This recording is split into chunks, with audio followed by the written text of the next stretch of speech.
Tout d'abord, merci pour votre participation à ce webinaire sur donc, la solution d'Almia Hortense.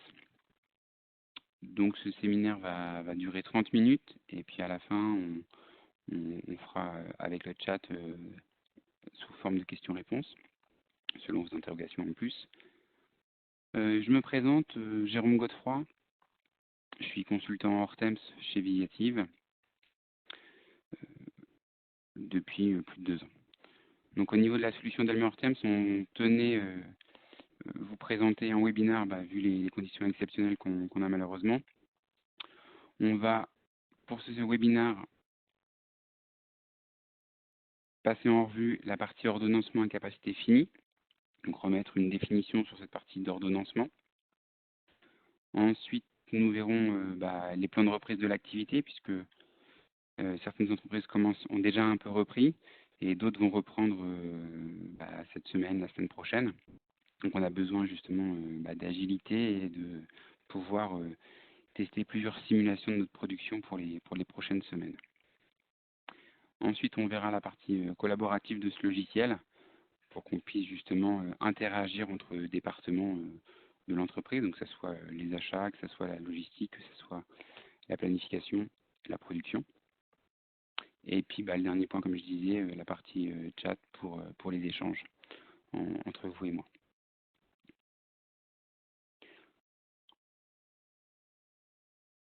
Donc au niveau de l'ordonnancement, donc au niveau de cette partie d'ordonnancement, on va remettre une définition.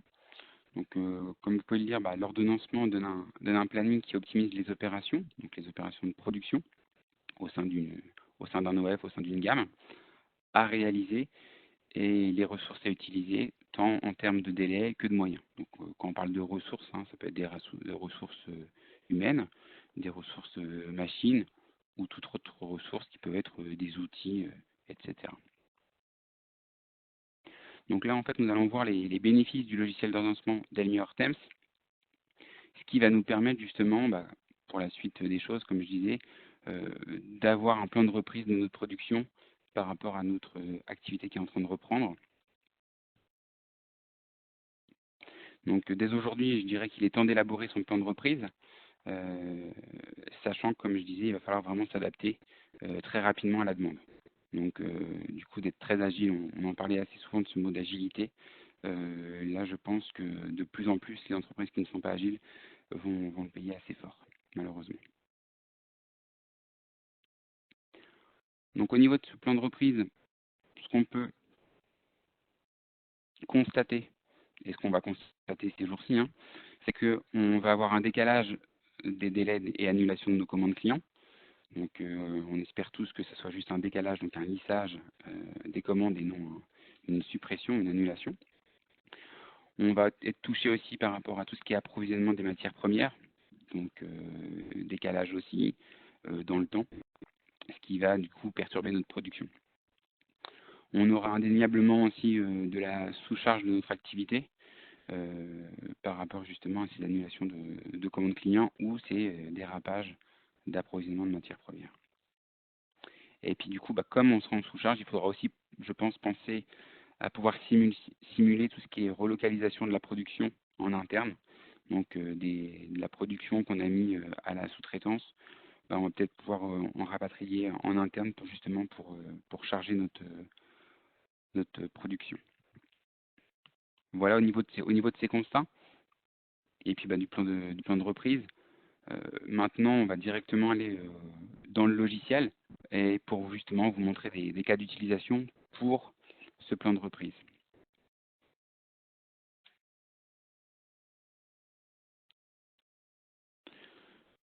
Donc tout d'abord, ici nous sommes dans le planning Hortense.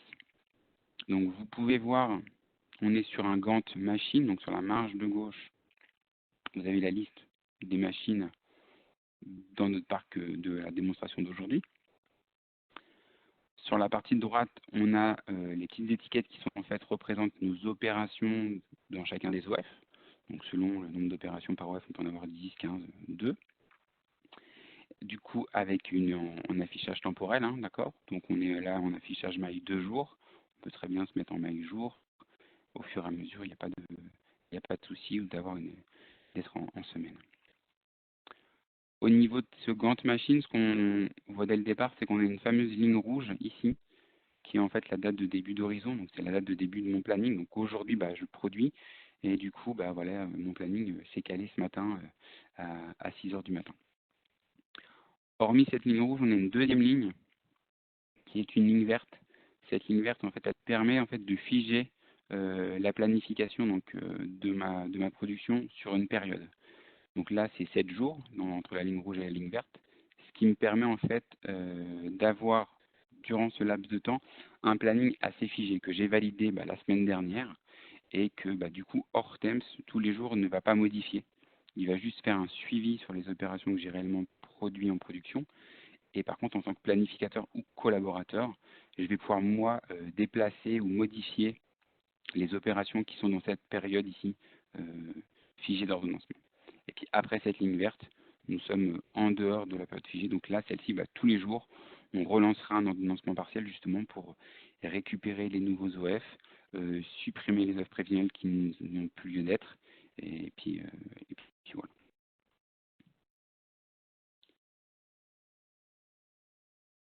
Donc suite à ce constat, ce qu'on a dit, c'est que forcément on aura des décalages d'approvisionnement de matières premières. Donc ce qui va être très important au niveau de ma planification, c'est de voir si justement ce décalage que le service APRO a modifié dans mon ERP, quel va être l'impact au niveau d'Hortemps. Donc là, je vais rappeler moi, je me suis fait un bureau justement pour gérer les ruptures de matières premières. Donc là, ce qu'on a en fait, c'est qu'on retrouve notre Gantt Machine sur la partie gauche, il n'y a pas de problème, on a nos opérations. Ce qu'on a juste fait, c'est qu'en fait, au niveau des couleurs de chacune des opérations, on est en couleur rupture matière. Donc c'est-à-dire que le logiciel, en fait, lui, il a calculé les ruptures selon, évidemment, votre nomenclature de matière première sur chacun des OF, et puis le stock initial de cette matière première, et les appros qui doivent arriver à une certaine date, selon le niveau de l'ERP. Donc là, j'ai mon Gantt Machine sur mon premier écran. Je vais le splitter en deux pour avoir un deuxième écran sur mon diagramme matière. Donc là, au niveau de mon diagramme matière, je vais mettre que au niveau de la matière première. Donc là, j'ai un petit jeu de données où j'ai 4 matières premières. Et puis, ce qu'on voit du coup au niveau de la couleur au-dessus du Gantt Machine, c'est que tout ce qui est en vert, soit ça ne demande pas de matière première, ou soit j'ai assez de matière première. Tout ce qui est en rouge, là, je suis réellement en rupture. Il faut vraiment que je fasse quelque chose. Et puis, si je suis en jaune ici, ça veut dire que j'ai une rupture, mais par rapport au délai d'approvisionnement de matière première, je peux commander et anticiper justement cette rupture. Donc, délai d'approvisionnement qui vient de l'ERP et qui est mis à jour s'il doit changer au niveau d'Hortemps. Donc là, on va se concentrer sur la première opération, justement, qui a un problème de matière première.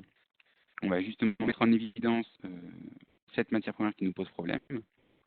On va cliquer dessus. Et du coup, en dessous, au lieu d'avoir mes 4 matières premières qui sont utilisées pour mon planning général, là, en fait, il m'indique que pour cette opération, la matière première qui me manque, c'est celle-ci. Donc pour l'instant, ce qu'il me donne comme information, c'est que cet article, donc il me donne l'article, il me donne le stock initial qui était de 1000 au début de l'horizon. Et puis, selon la maille où je suis, donc là, je suis en maille 2 jours, je vais passer en maille jour, voilà. En maille jour, il me met au fur et à mesure en stock prévisionnel, ce que je consomme et ce qui va me rester dans mon stock. S'il y a de l'approvisionnement, mon stock va remonter d'un cran. Donc là, ce que je vois, c'est que j'ai deux nuances de rouge, d'ailleurs, je ne sais pas si vous le voyez correctement. J'ai une nuance de rouge bordeaux. Donc là, c'est une vraie rupture. Je suis en rupture et par rapport au délai de réappro, je ne suis pas bon parce que je suis inférieur à mon délai de réappro. Et quand je suis en rouge comme ça ici, le mercredi 29, c'est que je suis en rupture, mais je peux encore faire une commande d'achat. Je suis dans mon délai d'appro. Donc là, au niveau du délai d'appro, si je clique sur l'article, au niveau de la boutique de gestion, on peut voir que dans le délai d'appro, en fait, on est à 7 jours. Donc c'est bien ce qui correspond au mercredi prochain, où je pourrais justement repasser une commande dès maintenant pour l'avoir mercredi prochain, en espérant que mon fournisseur tienne son délai. Donc là, ce qui va être intéressant, c'est de voir justement quand est-ce que vient ma prochaine commande d'achat, et du coup de zoomer sur cet article. Donc, on va passer à l'article. On va sélectionner notre article ici. Et là, ce qu'on va s'apercevoir, je vais mettre en affichage peut-être 2 jours pour voir un peu plus loin. Voilà. Ici, ce qu'on va voir, c'est qu'au niveau de ma ligne d'approvisionnement, celle-ci, en fait, mon appro, il arrive justement le jeudi 7 mai. Donc le jeudi 7 mai 2020, c'est bien trop tard par rapport à l'opération que je devais produire le 23 avril. Donc là, typiquement, voilà, le fournisseur a décalé sa commande d'achat. Il faut que moi j'intervienne puisque de toute façon, il n'y a pas d'autre moyen, les achats ne peuvent pas faire autrement et n'ont pas trouvé d'autres fournisseurs capables de le faire. Du coup, mes opérations, donc demande WEF, donc que je mets en couleur ici, je vais devoir les décaler. Donc là, je suis dans la période figée d'ordonnancement. Donc le but, c'est de les déplacer, donc de les sortir de la période figée d'ordonnancement, et ensuite de relancer, et de les caler, et de relancer un ordonnancement. Pourquoi on doit les sortir de la période figée d'ordonnancement? Si on décale directement, et si on fait un calage ici, ça veut dire que toutes les autres opérations derrière vont se décaler. Et moi, du coup, j'ai figé mon planning, donc je ne veux pas qu'il le bouge. Donc ce qu'on va faire, en fait, c'est qu'on va décaler, déplacer les opérations.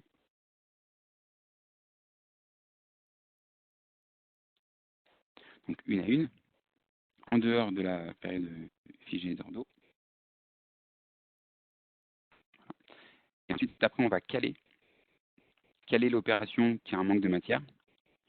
On va la caler au 7 mai. On va dire que je peux produire le jour même parce que mes appros arrivent à 8 heures et on a le temps de contrôler ça le matin, on va dire. Puis on va le mettre à 14 heures du coup. Donc là, on va dire qu'on est en attente matière en fait. C'est pour ça qu'on a un calage d'opération. Donc là, il m'a calé mon opération au jeudi 7 mai. Et toutes les autres se sont décalées. Donc là, ce qu'on va faire, c'est qu'on va relancer un ordonnancement partiel pour que les autres OF se mettent justement avant, puisque on peut avancer les autres OF. Donc là, on va relancer un ordonnancement partiel. Voilà. Ça prend pas trop de temps, j'ai à peu près 800 opérations. C'est quelques secondes. Donc là, du coup, je suis bien calé. Donc là, ici, on voit bien que j'ai ici un calage avec le petit triangle vert. Et au niveau de l'information, j'ai mon libellé attente matière à ce niveau-là. Donc là, ce qu'on peut voir du coup au niveau de ces ruptures, c'est qu'on va les prendre un par un et voir qu'est-ce qu'on peut faire. Donc des fois, il sera peut-être possible de négocier encore avec les achats ou avec le fournisseur, mais au fur et à mesure, il faut les prendre en compte et du coup, on a l'information directe dans le planning sous Hortems. Donc au niveau de ce... Donc là, on a vu le contrôle des ruptures de stock, donc ce qu'on aura dès demain, dès la semaine prochaine, régulièrement, vous en aurez forcément. Ça, c'était le premier constat. Et puis maintenant, l'autre constat, ça va être de dire, il va falloir que je fasse des simulations parce que de toute façon, au niveau de ma capacité, de mon planning, forcément que je vais avoir des gens absents, je vais avoir de la surcharge des fois, je vais avoir des décalages. Donc il va falloir pouvoir modifier la capacité de mes machines et de faire des simulations pour justement prendre les bonnes décisions. Donc là, au niveau d'Hortems, la force, ça va être de pouvoir sauver des simulations et de les comparer. Donc là, ce qu'on va regarder au niveau... Je vais rappeler un autre bureau par rapport au Gantt Machine, par exemple. Voilà. Donc, au niveau de mon Gantt Machine ici, je vais mettre en couleur délai client, justement, voir si je suis en avance ou si je suis en retard, avec un affichage de jour. Voilà. Je vais dézoomer pour un affichage à la semaine. Donc ici, ce qu'on peut voir assez rapidement, c'est qu'on s'aperçoit qu'au niveau, tout ce qui est en vert est en avance, et dans le délai client. Tout ce qui est en jaune et orange, je suis en retard. En retard de quelques jours avec une marge ou en retard complètement. Donc là, j'ai du retard sur ma ligne d'assemblage, sur la première. J'ai du retard sur le machining counter, vers la fin d'ailleurs. Et puis sur le packaging et un petit peu au niveau du milling center. Donc là, à ce niveau-là, ce qu'on peut voir, c'est qu'au niveau du packaging, de toute façon, en fait, j'ai des trous. Donc, en fait, je ne respecte pas le délai, mais c'est pas lui qui me fait le goulot d'étranglement. Et le goulot d'étranglement, on va le voir directement. Là, je vais diminuer au niveau des lignes. Je vais passer avec un diagramme de charge en dessous. Et on va se rendre compte que, avec l'affichage de semaine, on se rend compte qu'en fait, au niveau, voilà. Au niveau de ma charge capacité, ce que je m'aperçois, c'est que réellement, c'est l'assemblage en fait, qui est réellement contraint par rapport à mes délais clients. Donc, du coup, je vais devoir actionner quelque chose au niveau de ma capacité de mon assemblage. Donc, plusieurs solutions parce que je connais ma production. Donc, première solution, en fait, mon assemblage 1 est en calendrier 2/8. Donc, première solution, ce serait peut-être de passer en 3/8 avec, avec une augmentation de la capa. Ou deuxième solution, j'ai une deuxième ligne qui elle est opérationnelle que je pourrais ouvrir plutôt en journée, qui me coûterait peut-être moins cher que d'ouvrir la nuit. Donc là, on va faire la simulation justement. En bas, je vais mettre changer la capacité de mon assemblage de la ligne 1. Je vais la passer en 3/8. Donc là, je sélectionne les périodes que je veux modifier et je vais sélectionner le calendrier que je souhaite. Donc de passer en 3/8.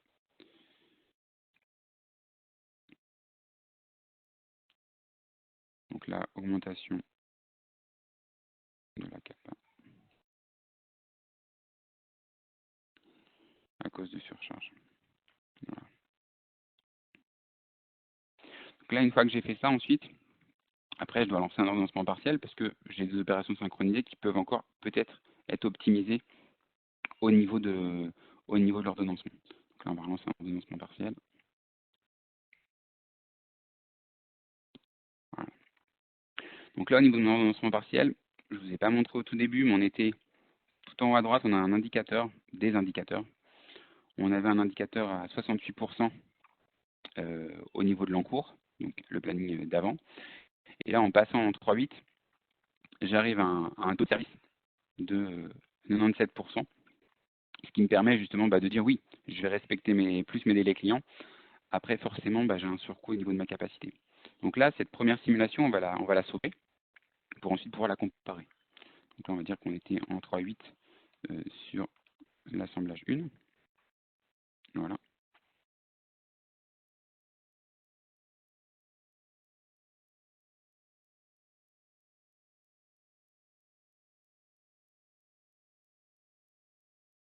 Une fois que ça c'est terminé, on va tenter la deuxième simulation, ce qui va être de dire, je reviens sur, ici je repasse en 2/8.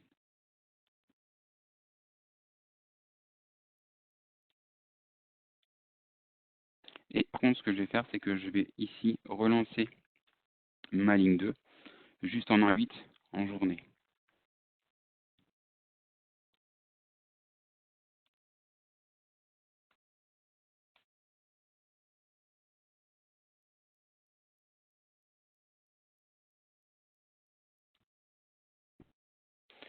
Et du coup, une fois que c'est fait, donc là on voit que c'est dynamique, hein. Dès que j'active, dès que j'actionne, on voit que ma ligne s'est ouverte.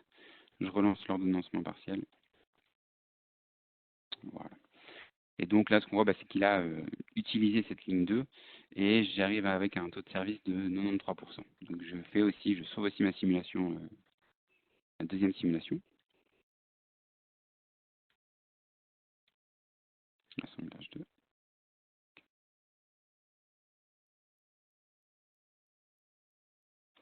Donc une fois qu'on a fait les deux simulations,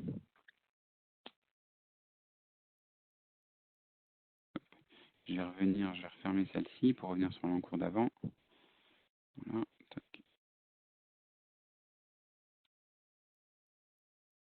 Voilà. Et là, ce qu'on va pouvoir faire, c'est justement comparer nos simulations qu'on a faites. Donc ici, on retrouve bien notre encours, donc à l'instant T, où justement j'ai des retards. Ma simulation avec le 3/8, donc celui où j'ai justement ouvert la machine 1, et puis deuxième simulation avec le 1/8 en ouvrant la machine 2. Donc ce qu'on peut avoir, c'est qu'ici on a notre taux de service, donc on peut directement soit les voir au niveau du tableau en haut, soit les voir par graphique en bas, donc directement si on passe sur, voilà, ici. Donc on peut voir l'encours est voilà, sur 68%, 67 pardon, et puis entre le 3/8 et le 1/8, finalement j'ai justement, je passe de 93 à 97. Donc j'ai que 4 points d'écart. Après, tout va être une question aussi de coût, d'ouverture donc soit j'ouvre une ligne supplémentaire avec une équipe en journée, soit j'ouvre une équipe de nuit, ce qui est pas le même coût. Donc il y a encore évidemment du retard sur ma simulation 1, mais le coût est moindre par rapport à la simulation du 3.8 sur la machine, quoi. Donc là, vous avez en fait des indicateurs qui sont génériques, que ça soit donc vous avez le retard moyen, vous avez les temps de passage, vous avez la charge aussi de vos machines, et l'efficacité. Et puis on pourrait aussi en plus, ce que je n'ai pas fait, de justement rajouter un fameux coût par rapport à l'activation de la machine ou pas. Donc le coût horaire de la machine, etc. On pourrait ajouter ces coûts. Donc là, c'est un indicateur qu'on ne peut pas modifier, mais justement par rapport à différentes simulations bah, qui vont avoir justement un choix pour valider telle ou telle simulation. D'accord. Donc c'est l'avantage de pouvoir faire autant de simulations que vous voulez dans Hortemps et de pouvoir avoir un retour sur des indicateurs standards pour voir laquelle simulation vous allez valider pour la semaine prochaine ou pour après-demain. D'accord. Donc là, on a vu nos simulations. Donc simulation avec des capacités différentes. On pourrait faire d'autres simulations hein, avec, avec de la sous-traitance en plus, etc., etc. Maintenant, on va passer à tout ce qui est temps de réglage. Au niveau de notre temps de réglage, je vais rappeler le bureau en Gantt Machine sur le temps de réglage.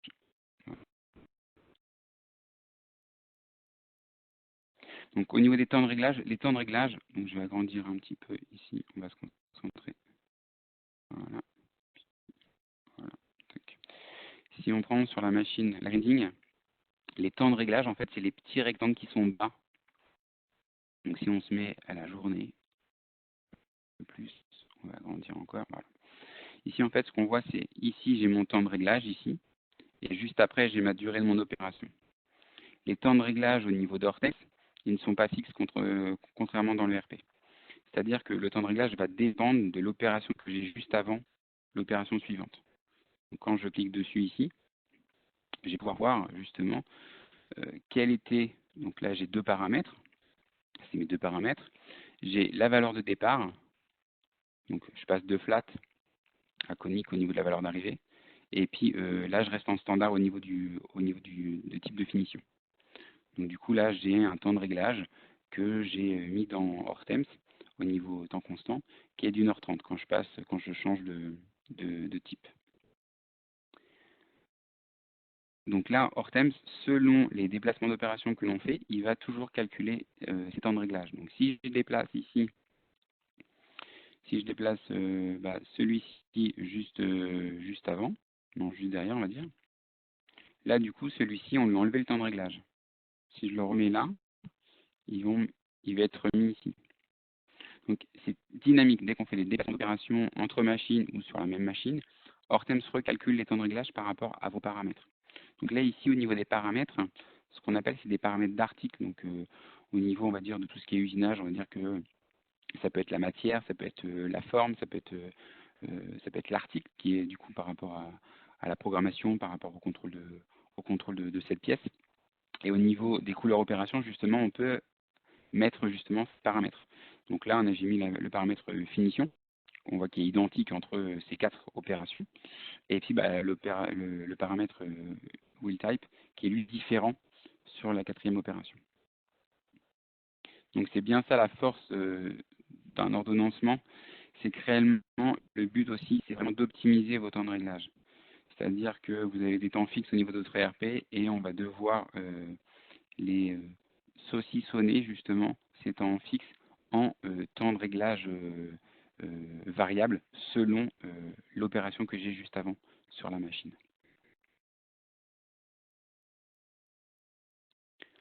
Ensuite, ce qui va se passer du coup en ces temps difficiles, c'est que réellement on n'aura jamais une production qui sera maintenant de 8 en 3/8. Mes cadences c'était peut-être de 500 pièces par heure.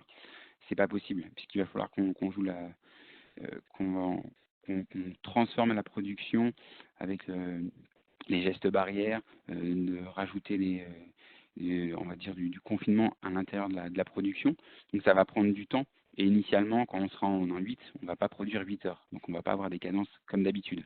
Donc le but là, au lieu de modifier nos cadences, qui sont dans notre ERP, qui sont justes, pour une certaine période, ce qu'on va faire, c'est qu'on va changer l'efficacité des machines. Donc c'est-à-dire habituellement à 100%. Et du coup, là au niveau, si je me mets en dessous en compte machine, voilà. Au niveau de chaque période, donc si je suis en jour ou à la semaine, hein, je mets même directement à la semaine, je peux très bien dire que voilà, pour les 2 prochaines semaines, je vais être à 50% de mon efficience. Ça veut dire que Hortemps automatiquement, lui, va créer des micro-arrêts et du coup, ça va allonger en fait la durée de mon opération. La charge de mon opération, elle est toujours de 4 heures si c'est 4 heures. Par contre, si je dis que je suis à 50%, du coup, il me fera des micros-arrêts pour qu'elle s'allonge de 2 heures en plus. Et là, du coup, vous pouvez le gérer comme vous le souhaitez. Donc là, il allonge les opérations, mais en fait, c'est parce que ma machine en fait a des micros-arrêts, et c'est pour ça qu'il allonge l'opération qui doit commencer à 8 heures et finir à midi. Finalement, maintenant, elle va se finir 2 heures plus tard. Donc ça, c'est aussi un bon moyen, justement, pour encaisser ce changement en production par rapport à ces gestes barrières, de dire, voilà, pour l'instant, on sera qu'à 50%. Au mois de mai, on espère être à 60% au niveau de nos efficiences. Et puis au fur et à mesure, on va essayer d'augmenter ça durant les prochains mois. Ensuite, ce qui va se passer aussi, c'est que vous allez peut-être avoir de la sous-traitance. Vous avez peut-être déjà de la sous-traitance. Et peut-être dire, finalement, comme j'ai moins de charges, donc là je repasse en couleur OF. Voilà.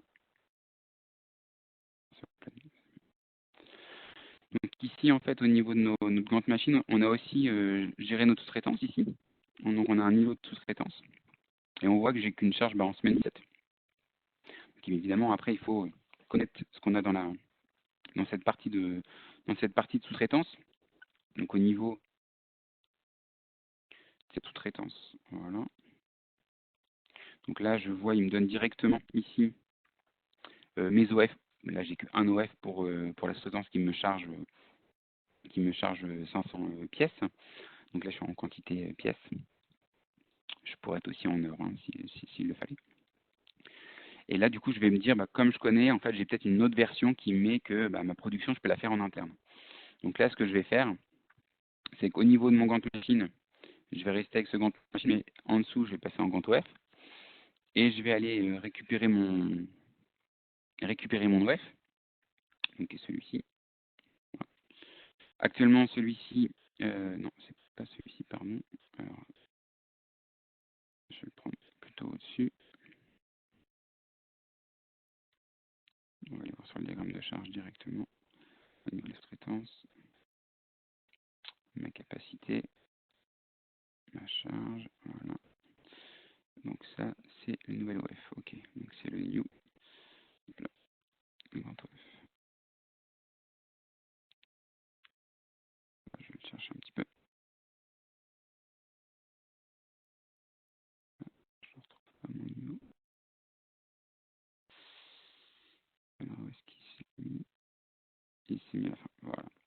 Donc mon OF, en fait, celui-ci, si je regarde bien au niveau de l'article, ici, cet article, voilà, j'ai deux versions. En fait, j'ai une version de sous-traitance, ici qu'on voit sous-traitance, et une version qui peut être faite en interne. Donc là, au niveau d'Hortemps, ce qui va me permettre de faire, c'est justement de changer la version pour cet OF. Donc changer la version d'article, je clique du coup sur mon OF, et je passe à ma version 1 qui peut se faire en interne. Ok. Donc là, on voit que j'ai baissé mon taux de service depuis mes modifications. Et si je reviens sur mon Gantt machine, du coup, mon OF n'est plus dans la sous-traitance, n'est plus ici.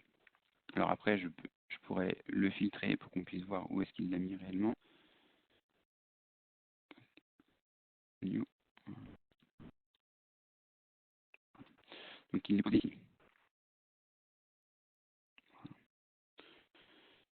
Donc il y avait deux opérations, il y a une partie d'assemblage et une partie de packaging. Voilà. Donc là, il l'a remis en interne, j'ai repris ma production.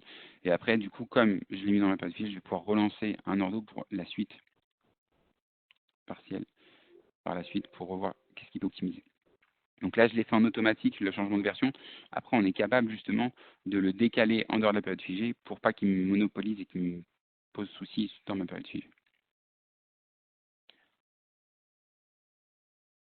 Donc voilà, on a vu la partie, je dirais, agilité du logiciel pour qu'on puisse faire des simulations, des déplacements, des changements de version, donc de passer de la sous-traitance à un mode en interne, des changements de CAPA. Maintenant, on va voir la partie collaborative du logiciel. Donc là, au niveau de la partie collaborative du logiciel, on va pouvoir être plusieurs personnes à utiliser le planning. Donc il n'y a qu'une seule personne qui est maître, qui va valider réellement l'encours, le planning, et les autres personnes qui seront en mode collaborateur pourront valider leurs événements. Ces événements seront à valider par le planificateur. Donc les collaborateurs, eux, vont pouvoir modifier, ajouter, supprimer les marqueurs, modifier, changer les calendriers des machines, faire des simulations, et aussi modifier les opérations, les OF, que ce soit des cadences, que ce soit des changements de déplacement de machine, etc., etc. Donc il y a plein d'autres fonctionnalités au niveau des collaborateurs, et c'est ce qu'on va voir, on va voir quelques-unes tout de suite, directement dans le planning. Donc là, je suis ici, je reviens ici, je vais enlever mon filtre, voilà. Ici, je suis sur mon web, je suis le planificateur, d'accord. Donc là, maintenant, je vais rouvrir un autre planning pour la partie collaborateur.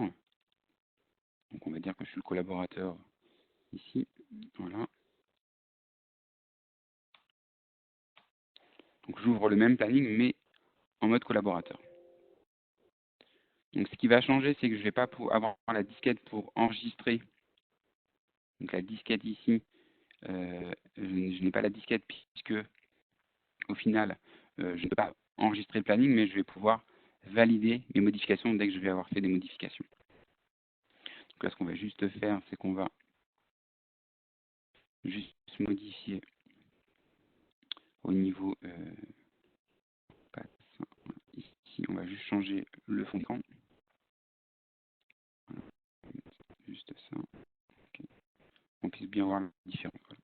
Donc là, c'est le planning collaborateur. Et puis, juste derrière à côté, j'ai mon planning planificateur. Donc au niveau de mon planning, ici, voilà, je vais pouvoir, avec mon clic droit, déplacer les opérations, donc de changer d'une machine à une autre, ou de les déplacer en mode temporel, du vendredi au lundi prochain, de faire des calages, d'ajouter des marqueurs, de créer des liens donc, entre OF ou entre opérations s'il y a besoin, pour un lien de synchro. Et puis aussi tout ce qui est rechargement d'OF qu'on peut faire et changement de version qu'on a vu juste avant. D'accord. Tout ce qui est suivi de collaborateurs, le suivi en règle générale chez nos clients à 100%. À 95% se fait entre les RP et Hortemps, donc on fait rarement du suivi manuel. Voilà. Mais on pourrait le faire. Donc là, ce qu'on va faire, c'est qu'on va ajouter un marqueur. Donc typiquement, il se peut que le service qualité détecte qu'on a un souci sur une pièce et souhaite justement rajouter un contrôle supplémentaire sur une opération. Donc du coup, je vais apposer un marqueur sur mon opération. Donc là, ça va être un contrôle supplémentaire pour cette opération, par exemple. Donc ça peut être plein d'autres choses. Hein. Ça peut être au niveau de la matière, j'ai un souci où je veux faire un contrôle supplémentaire sur la matière. Ça peut être vraiment au niveau de la pose du marqueur. On l'utilise sur beaucoup de sujets, je dirais. Au niveau de ça, typiquement, ensuite, après, ça peut être une personne qui est à la maintenance et qui, lui, veut justement apposer ses arrêts machines, donc ses maintenances préventives, manuellement. Même si avec Hortemps, on peut être interfacé avec une GMAO, hein, c'est ce qu'on fait chez certains de nos clients. Donc là, on va dire que voilà, au niveau de la grinding, j'ai une maintenance qui va se faire le mardi 28, donc du coup, je ferme la machine le mardi 28, donc je vais passer ici, je vais mettre en jour correctement, et puis je vais changer directement sa capacité au niveau du 28. Donc là, je dis que c'est la journée, hein, pour faire simple, 0/24, et je vais dire que là, je suis en maintenance. Voilà.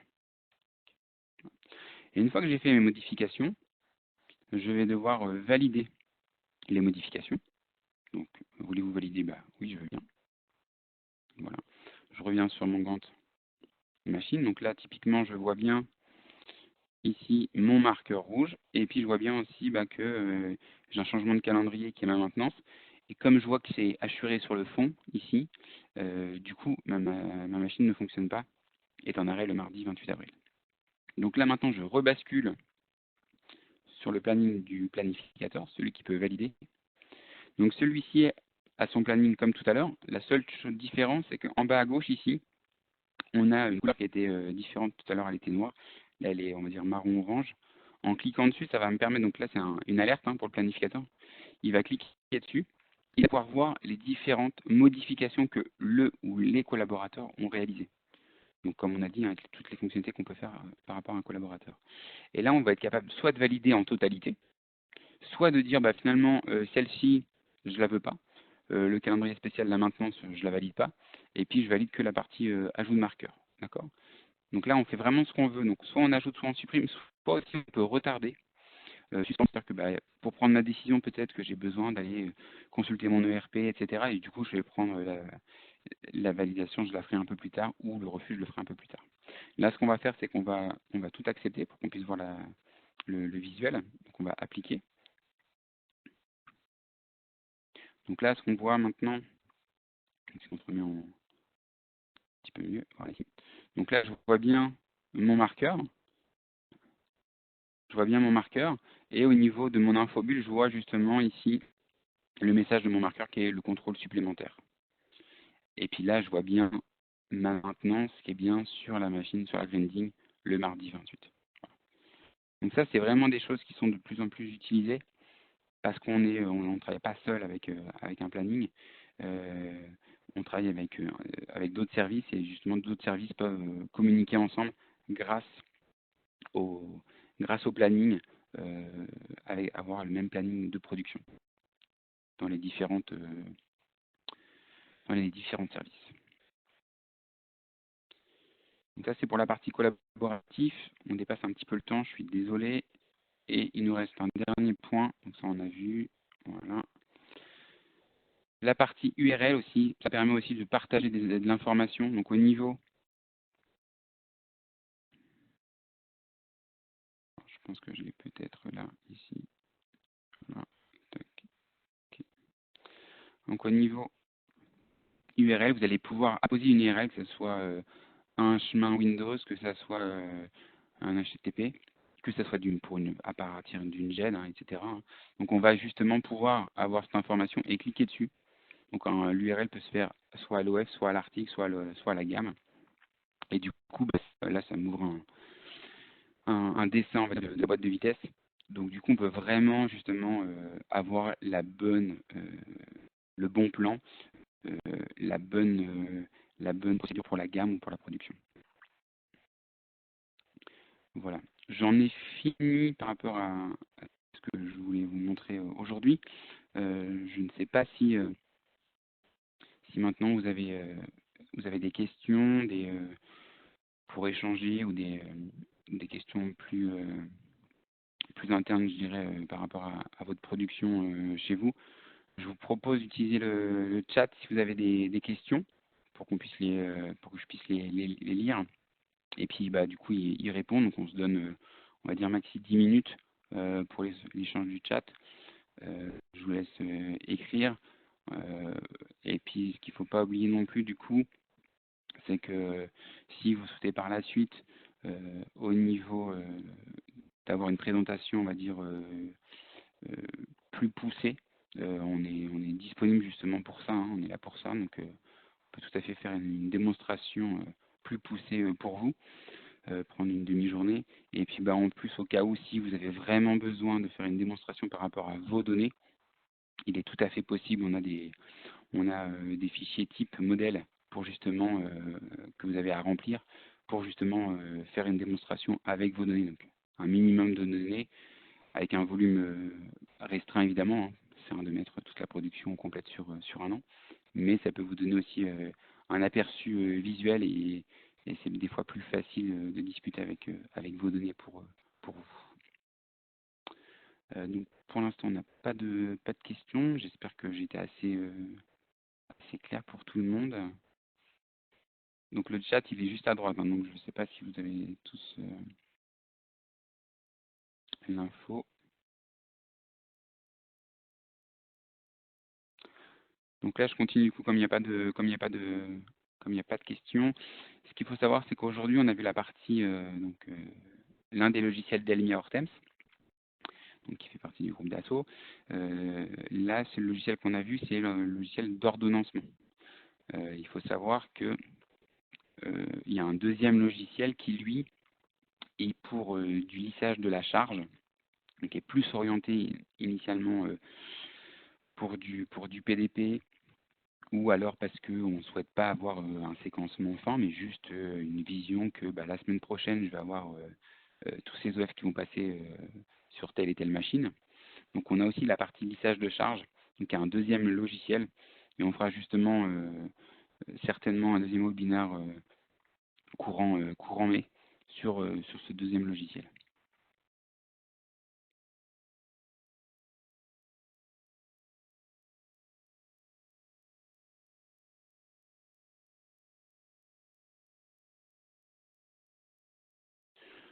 Donc du coup, écoutez, il n'y a pas de questions. J'espère avoir été assez clair. En tout cas, je me tiens disponible au cas où si vous avez des questions, on va dire, à part. euh, par la suite aussi, il n'y a pas de problème. Vous pouvez aussi contacter Alexis Larcher, qui est notre commercial pour la partie manufacturing. Donc, on se tient prêt et disponible pour vous. On va attendre encore on va dire encore une minute, hein, parce que comme il n'y a pas de chat, et puis on va clôturer le webinaire.